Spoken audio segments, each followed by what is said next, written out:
코로나 시대에 교회학교 교사로 섬기고 계시는 우리 모든 교사 선생님들, 그리고 이런 상황 가운데서도 아이들에게 더 많은 것을 주시기 위해서 노력하시는 우리 선생님들을 축복합니다. 이번 2021년 여름 우리 교육부서 교사 강습회 강의를 맡아달라는 말씀을 듣고 무슨 강의를 할까 고민을 했는데요. 좋은 책이 있어서 함께 책을 읽으면서 책 나눔처럼 강의를 진행해 보려고 합니다.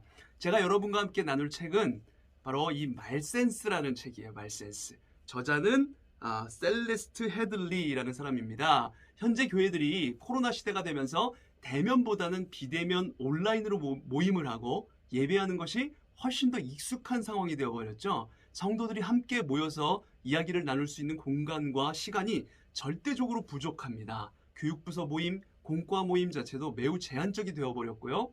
이전에 우리가 모여서 평범하게 대화했던 것들이 너무나 그립지 않으신가요? 자, 그런데 저는 이 코로나19라는 누구도 겪어보지 못한 사상 초유의 상황이 오히려 교사로서 그리고 성도로서 우리의 언어 습관을 점검하고 좀 더 좋은 쪽으로 변할 수 있는 귀한 시간이라고 생각합니다.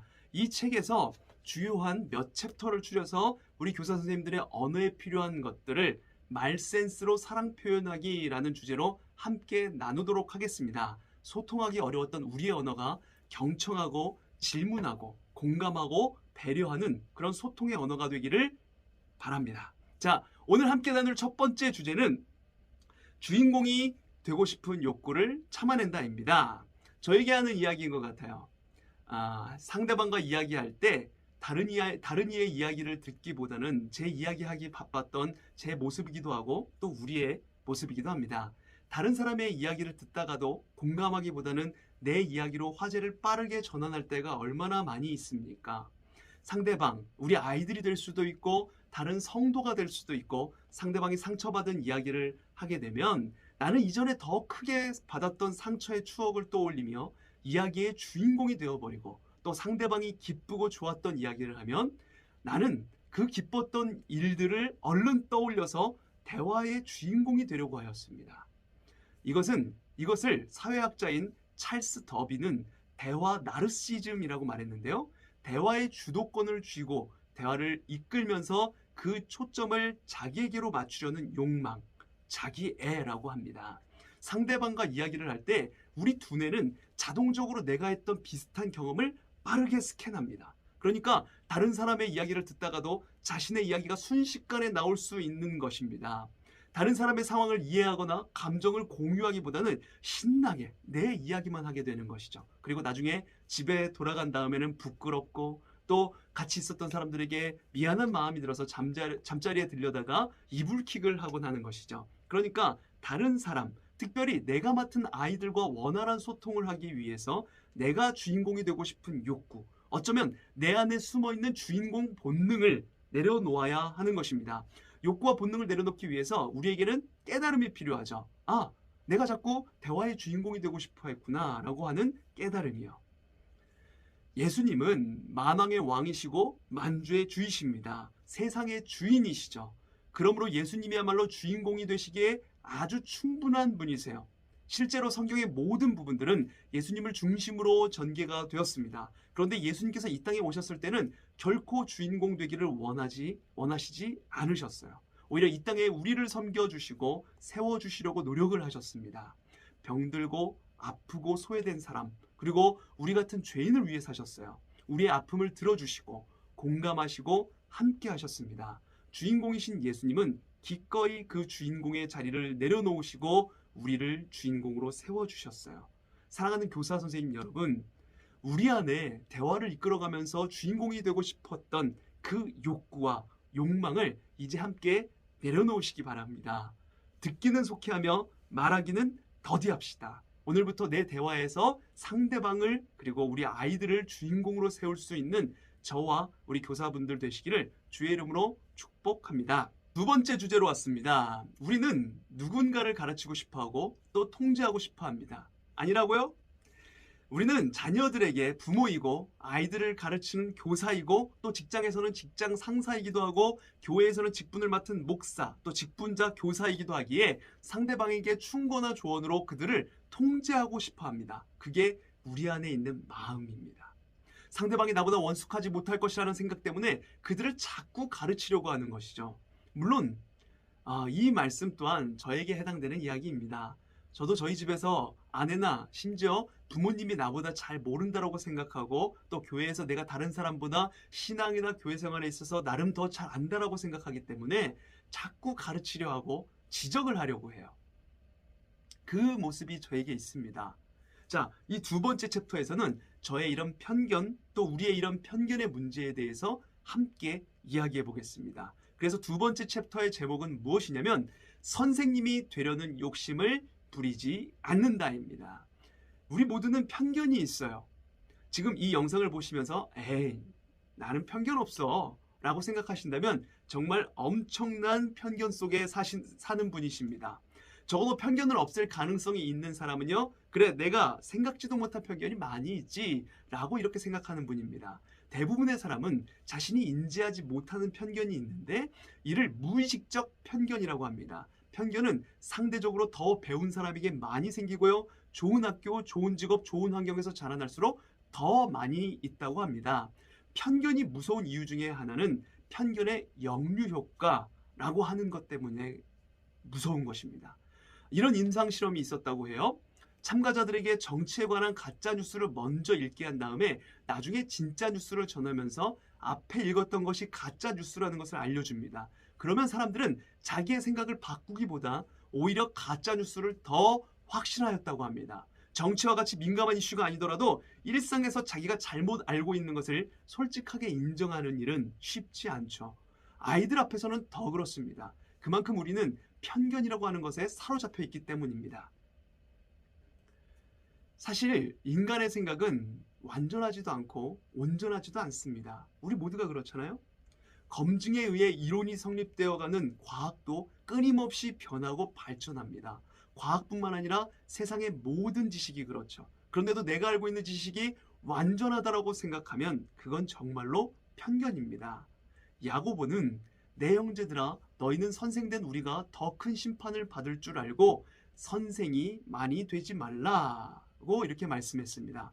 선생이 되려 한다면 자신의 연약함과 무지함을 솔직하게 인정하는 것에서부터 출발해야 되고 자기의 편견과 연약함을 솔직히 인정하는 사람이 되어야 합니다.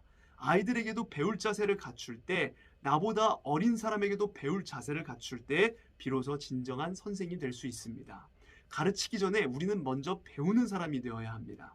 오늘 우리가 누군가와 대화하면서 자꾸 상대방을 가르치려고 한다면 내가 가진 편견 때문에 그렇다는 것을 깨닫고 말로 상대를 설득하는 것이 아니라 들음으로, 들어줌으로 상대방의 마음을 열 수 있는 우리 선생님들 되시길 축복합니다. 자, 이제 세 번째 주제로 넘어왔습니다. 세 번째 챕터 제목은 질문을 통해 관심과 사랑을 표현한다입니다. 질문에는 크게 두 가지 종류의 질문이 있습니다.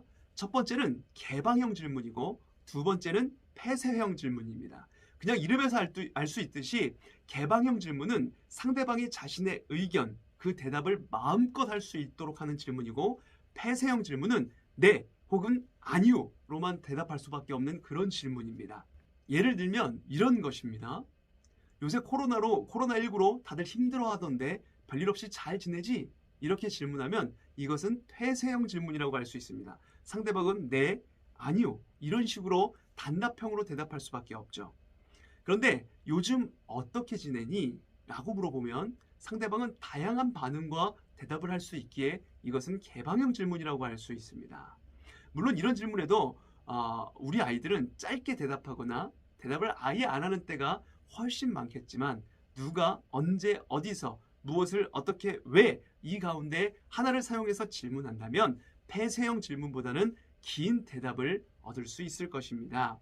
쉽게 이야기하면 질문이 길면 길수록 상대방의 대답은 짧아지고 또 질문이 짧으면 상대방의 대답을 길게 얻을 수 있다는 것입니다.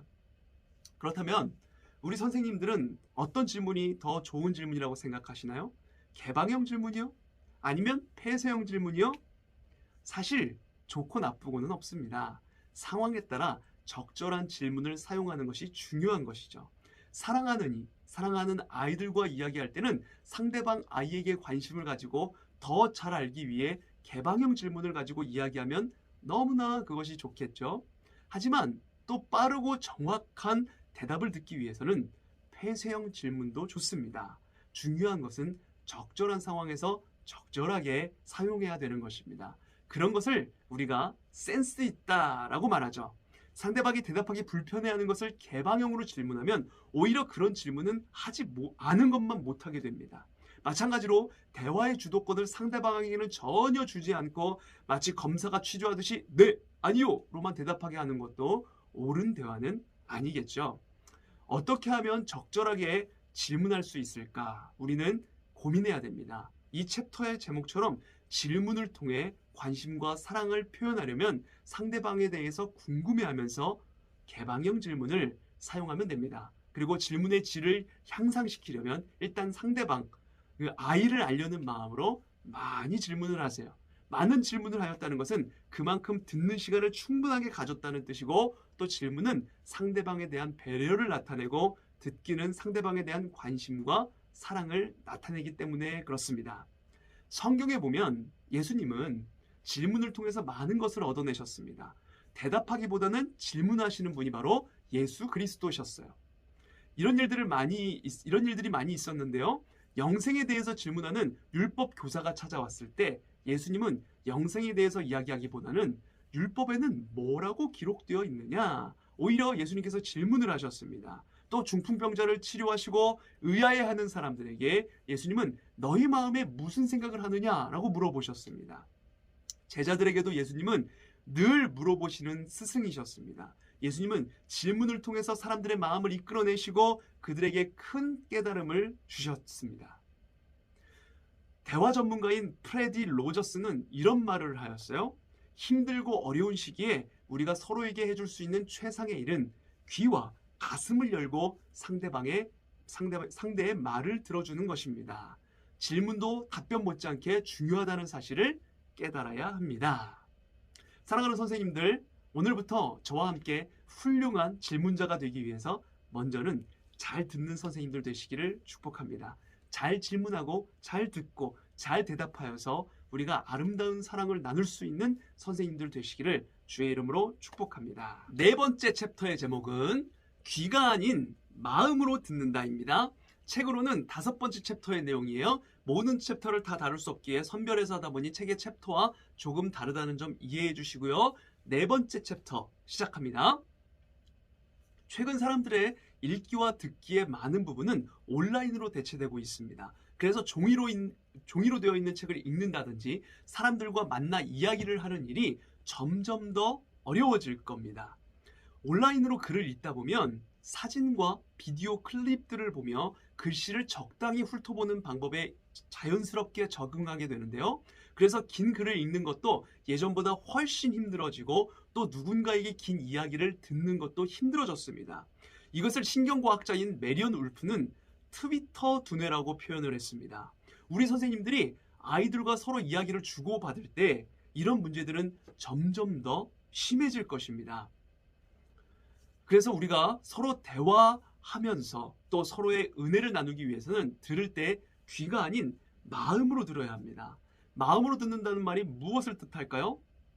일반적으로 사람들은 말 그 자체가 주는 지식과 정보에만 관심을 갖습니다. 이것은 그냥 듣기입니다. 마음으로 듣기와 구별하여 말하자면 이것은 그냥 겉으로만 듣기죠.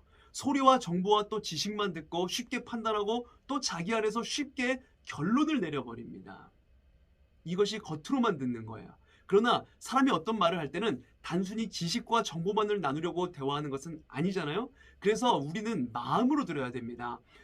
대화에는 감정도 숨어 있습니다. 조금 더 깊이 살펴보면 대화에는 그 사람의 마음도 담겨져 있습니다. 훌륭한 청취자는 대화를 통해서 상대방의 마음을 읽어내죠. 대화를 통해서 마음을 읽어주는 것이야말로 상대방에 대한 최고의 관심이고 최고의 사랑입니다. 만일 상대의 말을 마음으로 듣지 못한다면 우리의 대화는 언제나 겉돌기만 하다가 끝나버리고 말 것입니다. 듣기를 정확히 표현하자면 나의 말을 멈추고 상대의 말을 통해서 상대의 마음과 감정과 생각까지 받아들이는 것입니다. 그러므로 훌륭한 청취자는 귀가 아니라 마음으로 듣습니다. 이것이 훌륭한 청취자의 모습이죠. 예수님께서 가버나움에 방문하셨을 때 많은 사람들이 동네 사람들이 몰려왔습니다. 그때 몇 명의 친구들이 지붕을 뜯어내고 중풍병자를 상에 달아 내렸습니다. 누가 봐도 이 사건의 목적은 너무도 분명한 것이었죠. 중풍병자를 고쳐달라는 것이었습니다. 그러나 예수님은 그들의 요구 너머에 숨어있는 그들의 마음을 읽으셨어요. 그리고 그에게 이르시기를 작은 자야 내 죄 사함을 받았느니라 말씀하셨습니다. 지금 중풍병자가 몸이 아파 누워있지만 그에게 있어 진정한 문제는 무엇이냐면 바로 죄의 문제였습니다. 동시에 거기 모인 그 많은 사람들 중에 서기관과 바리새인들은 마음속으로 예수님에 대해서 의심하고 있었습니다. 예수님은 중풍병자의 죄 사한다라고 선언하심으로써 자신이 하나님의 아들이라는 사실을 모든 사람에게 알리는 기회로 삼으셨습니다. 저와 우리 선생님들, 우리 모두는 예수님을 따르는 제자들입니다. 우리가 예수님처럼 병자를 고칠 능력도 없고 또 죄를 사해줄 능력도 없습니다. 그러나 마음 문을 열고 상대방의 이야기에 우리 아이들의 이야기에 귀를 기울이면 여러분의 사랑이 아이들에게 위로와 힘이 될 것입니다. 그리고 그들을 주님의 은혜 안으로 초대할 수 있는 그런 기회도 가지게 될 것입니다. 대화는 그냥 말잔치로만 끝나서는 안 됩니다. 반드시 마음으로 듣고 마음이 통하는 진실한 교제로 확장되어야 합니다. 이제부터 대화를 통해서 마음을 듣는 선생님들 되시기를 바라고, 우리가 먼저 마음을 열고 진심으로 아이들에게 다가가고 아이들의 말에 귀를 기울이는 훌륭한 청취자 그리고 훌륭한 그리스도인 센스 있는 선생님들 되시기를 주의 이름으로 축복합니다. 5번째 챕터 주제는 좋은 말도 되풀이하면 나쁜 말이 된다입니다. 책에서는 9번째 챕터예요. 이 주제는 교회에서도 필요한 주제이지만 실상 우리 가정에서 자녀들 혹은 남편, 아내를 상대할 때 더 와닿는 주제일 것 같습니다. 저도 제목만 봐도 크게 와닿았는데요. 남편분들 화이팅! 상대가 어떤 실수를 하면 우리는 그가 똑같은 실수를 할까봐 불안해집니다. 그래서 그 실수에 대해서 무의식적으로 반복해서 지적하는 것이죠. 이런 것을 일종의 잔소리라고 할 수 있겠죠. 하지만 아무리 옳고 좋은 말이라도 여러 차례 되풀이하고 반복되면 상대방에게 오히려 반감이 생기기 마련입니다. 역효과를 냅니다. 그렇다고 실수를 지적하지 않을 수는 없잖아요. 그렇죠, 우리 아내분들? 자, 지적하십시오. 그런데 단 한 번만요. 좋은 말도 되풀이해서 들으면 듣기 싫어지는 법인데 듣기 싫은 말을 되풀이했으니 얼마나 듣기가 싫겠습니까? 그리고 중요한 것은 사람이 잔소리로 변하지 않는다는 것입니다. 만일 잔소리로 사람이 변했다면 벌써 수없이 많은 잔소리를 듣고 자란 우리는 모두 엄청나게 훌륭한 사람이 되어 있어야 할 것입니다. 잔소리로 사람이 변하지 않아요. 이것은 실제 과학적인 연구로 증명된 것인데요. 반복해서 말하면 말하는 사람의 기억에는 이것이 각인이 되지만 듣는 사람은 오히려 정보의 중요성이 희미해진다고 합니다. 아, 이거 이미 아는 이야기야.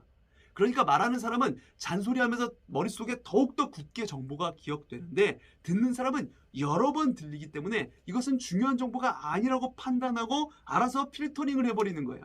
정보를 반복하는 행위는 그 정보를 무시하는 데 오히려 도움을 준다니 여지껏 했던 수많은 잔소리는 나의 화만 돋군 것이지 상대방에게는 오히려 역효과만 주었다는 것입니다. 그럼 어떻게 할까요? 잔소리를 안 하면 화병이 생길 것 같은데 어떻게 하죠? 오히려 반복하기보다는 상대방이 들었는지를 확인해 보는 것이 훨씬 더 좋습니다. 만약 부부 사이라면 여보, 내가 한 말 들었죠? 이렇게 물어보는 거예요.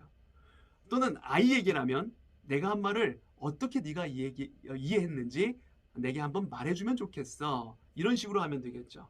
상대방에게 내가 하는 이야기가 더 중요한 이야기가 되기 위해서는 반복하기보다는 확인해 보는 편이 훨씬 낫습니다.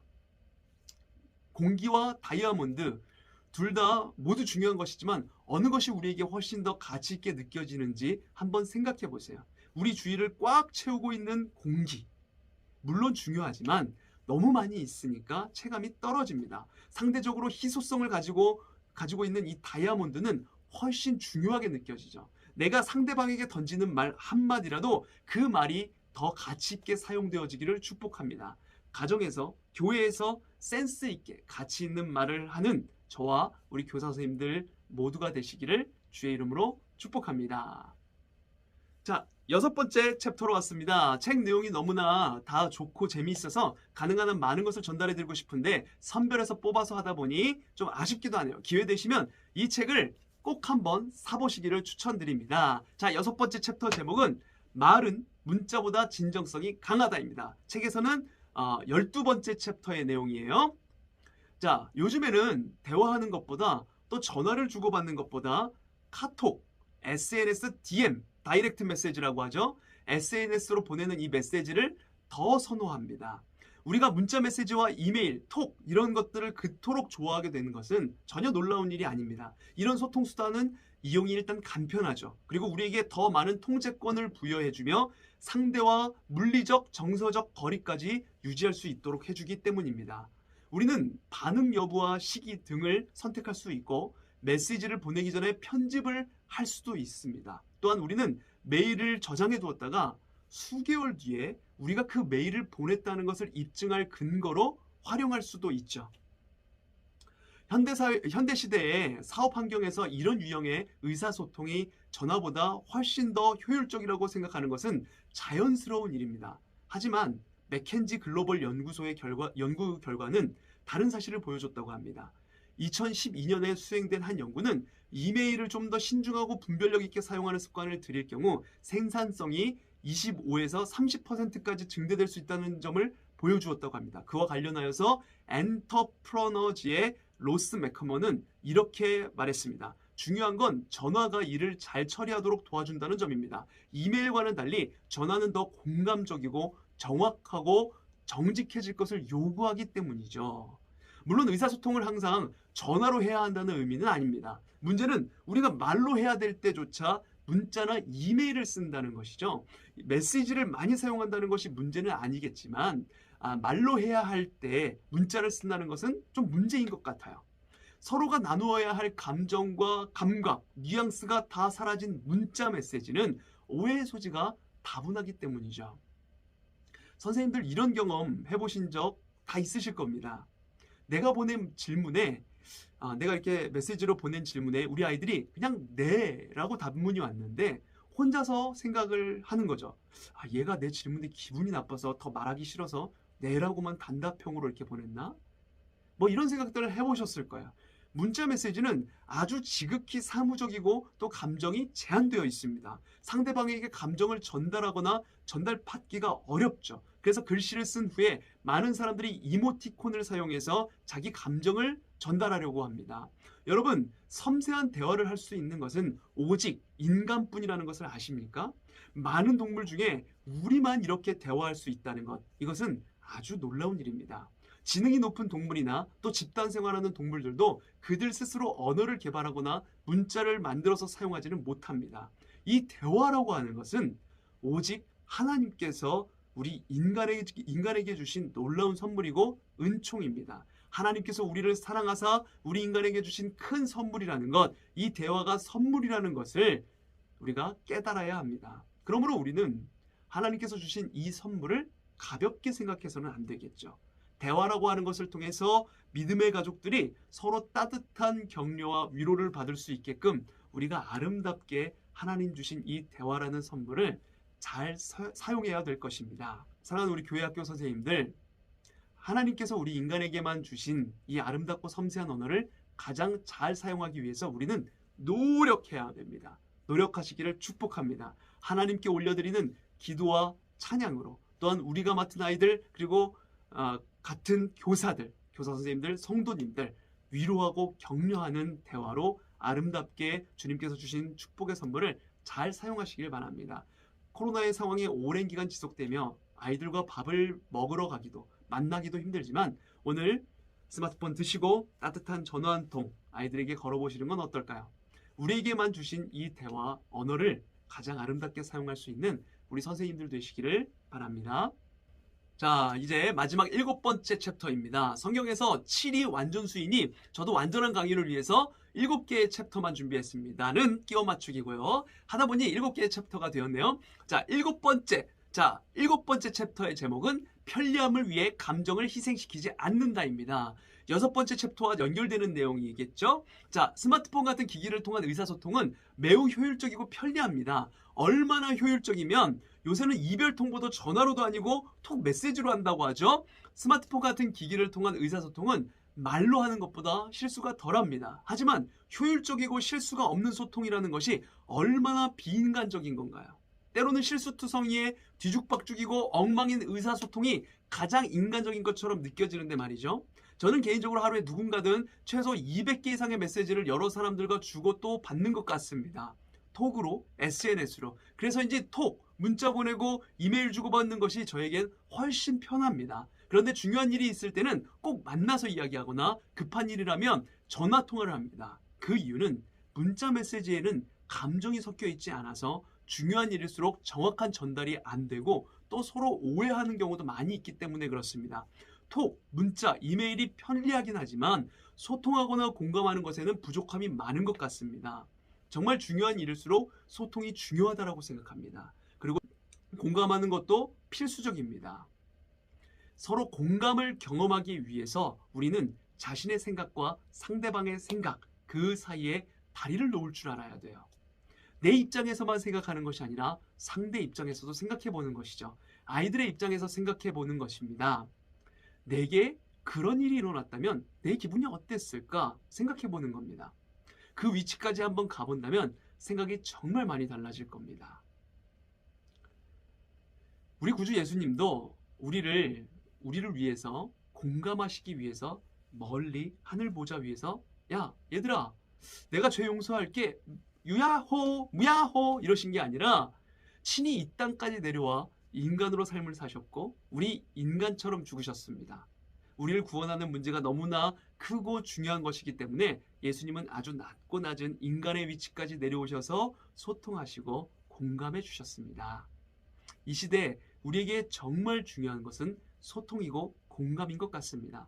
지금 어떻게 보면 양극단으로 나뉘어진 세대 차이, 이념 차이, 빈부 차이, 소득 차이 등등 서로 이해하려고도 하지 않고 하나 되려고도 하지 않는 이 시대에 우리 그리스도인들은 조금은 번거롭고 조금은 불편해도 예수 그리스도 주님이 하셨던 것처럼 소통과 공감을 위해서 다른 사람에게 다가가길 원합니다. 이 챕터의 제목처럼 편리함을 위해서 감정을 희생하지 마시길 바랍니다. 우리가 하나님의 축복의 통로임을 깨닫고 우리의 부모, 형제, 이웃, 우리 아이들에게 그리고 우리가 만나는 성도님들에게 아름다운 언어로 하나님 주신 복을 나누시기를 기도합니다. 자, 이제 제가 준비한 강습회 강의는 여기까지입니다. 말을 어떻게 해야 하는지 반목회를 어떻게 해야 할지 방법론적인 것을 원하셨다면 조금 부족하게 느끼셨을 수도 있을 것입니다. 그러나 아이들을 상대하는 교사 일에 답이 있다면 확실한 방법이 있다고 한다면 그것이 오히려 더 말이 안 되는 일일 것입니다. 한 가지 분명한 것은 어떤 일에든지 사랑이 앞서야 된다는 것이죠. 사랑이 앞서면 편리함을 넘어 아이들과 정말 소통하려는 마음이 들 것이고 아이들의 눈높이에서 이해해 보려고 한 번이라도 더 노력할 것이고 마음으로 듣고 그렇게 될 것입니다. 사랑하는 교육부서 교사 선생님들, 코로나가 장기화되면서 소외되고 외로운 이웃들, 외로운 우리 아이들 가정들이 많이 있습니다. 센스 있는 사랑 가득한 말로 사랑을 나누는 일에, 사람을 세우는 일에 아름답게 쓰임받는 우리 선생님들 되시기를 주의 이름으로 축복합니다. 그럼 강의는 여기까지입니다. 감사합니다. 그럼 이만.